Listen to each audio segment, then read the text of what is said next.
Channel को subscribe करो, like करो और बेल आइकन दबाओ ताकि आने वाले वीडियो आपको सबसे पहले आपके मोबाइल पर आए। 100 रोटी वाला ससुराल।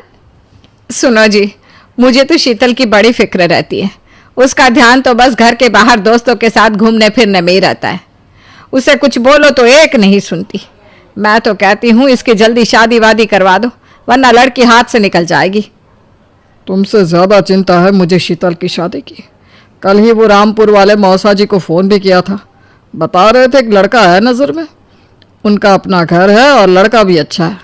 अरे तो फिर बस बात चलाओ ना, एक बार देखे तो सही लड़का और घर बार कैसा है। कौन से लड़के की बात चल रही है यहाँ? तुम्हारी शादी की बात चल रही है बेटी।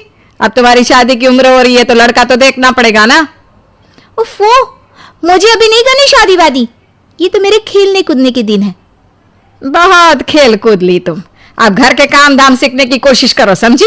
ससुराल जाकर हमारी नाक मत कटवा देना। सब्जी काटनी तो आती नहीं इसको, तो नाक ही कटवाएगी। अरे मैं इसे शादी तक अच्छे से सब सिखा दूंगी। आप तो बस उस लड़के से इसकी शादी के बाद चलवाओ। कुछ दिनों बाद कुणाल और उसकी माँ शीतल को देखने घर आते हैं। कुणाल दिखने में बड़ा ही स्मार्ट होता है। शीतल तो उसे देखती ही रह जाती है। देखो जी, हमारी कोई डिमांड तो है नहीं, बस हम चाहते हैं कि लड़की घरेलू हो, घर के सारे कामकाज संभाल ले। अब आपके परिवार में तो बस 3 ही लोग हैं, पर हमारा तो खूब भरा पूरा परिवार है। बाकी हमें लड़की के घूमने फिरने दोस्तों से मिलने से कोई दिक्कत नहीं है। घर का काम करने के बाद जो चाहे सो करे। अरे वाह, ये तो इतने बढ़िया लोग हैं। लड़का भी इतना स्मार्ट है और ऊपर से इन्हें मेरे घूमने फिरने से भी कोई दिक्कत नहीं है। हे भगवान, तूने तो बिना मांगे ही मुझे सब दे दिया। बताओ जी, और क्या चाहिए हमें? हमारी तरफ से तो रिश्ता पक्का है जी। बस फिर तो हंसी खुशी शीतल और कुणाल की शादी हो जाती है।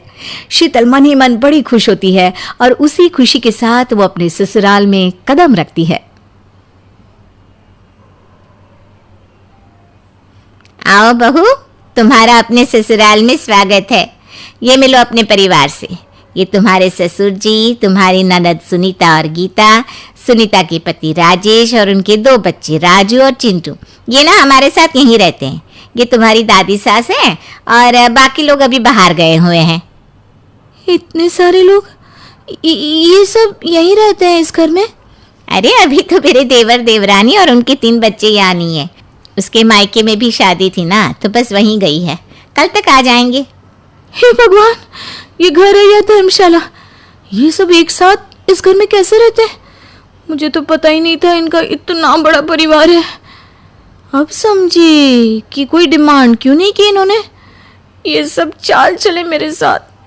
अरे बहू, खड़े खड़े क्या सोच रही हो? चलो अपने कमरे में जाकर आराम करो। जी माँ जी। अगले दिन शीतल का ससुराल में पहला दिन होता है।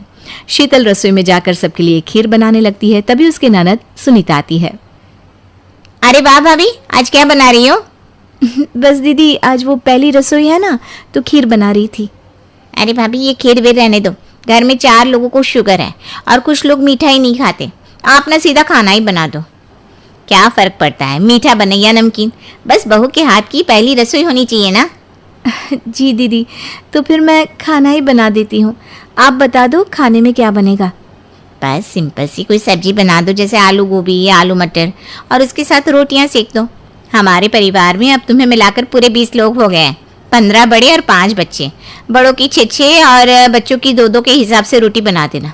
चलो मैं चलती हूँ, सब देख लेना। हाँ, बड़ों की 6 रोटी मतलब कि 15 लोगों की 90 रोटियाँ, और बच्चों की 2 रोटी मतलब 5 बच्चों की 10 रोटियाँ। 90 और 10 मतलब कुल मिलाकर 100 रोटियाँ। हाय, मैं तो मर गई। 100 रोटी अकेले कैसे बनाऊंगी? माँ, ये तुमने मेरी शादी कहाँ कर दी? शादी से पहले तो मैंने कभी 4 रोटी से ज्यादा नहीं बनाई। शीतल एक बड़ी सी परात में 100 लोगों के हिसाब से आटा निकालती है और उसे गूंथना शुरू करती है। आटा गूंथते गूंथते शीतल के पसीने छूट जाते हैं। उसके बाद बारी आती है रोटी बनाने की। शीतल एक एक करके रोटी बनाना शुरू करती है और 10 रोटी बनाते ही अपनी कमर पकड़ लेती है। हाय, मैं मर गई। मेरी कमर टूट गई खड़े खड़े, और ऊपर से इतनी गर्मी। मैं 100 रोटियां कैसे बनाऊंगी?